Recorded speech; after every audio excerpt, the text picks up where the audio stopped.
মিমির ঘটনাটা, মিমি চক্রবর্তীর এই যে ঘটনাটা যে বনগাঁতে ঘটবে, সেটা আমি জানতাম। জানতাম জানতাম মানে আমি সারপ্রাইজড হইনি। সারপ্রাইজ হইনি কারণ এটা কিছুই না। লাকানিয়ান যে লিটল অবজেক্টে আছে না, আমার ফ্যামিলি ফটোগ্রাফ কোনো জায়গা থেকে লিকড আউট হয়েছে ওখানে, বা লিকড আউট না হলেও একটা কর্গ 707 দিয়ে আমার একটা ছোটোবেলাকার একটা ছবি আছে।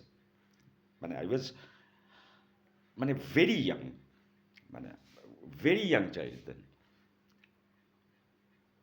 সেই সেইটার মানে যেখান থেকে এনেছিল, বনগাঁ অঞ্চলটা তো একটু বাংলাদেশ বর্ডারের ওই সমস্ত জায়গায়। তো দ্যাট ওয়াজ এ কর্গ 70, একটা কর্গ 707 সিনথেসাইজার 4 অক্টেভ। সেটা আমার বাবা কিনেছিল একজনের থেকে, ওই সে বনগাঁ ওখানে থাকতো। এই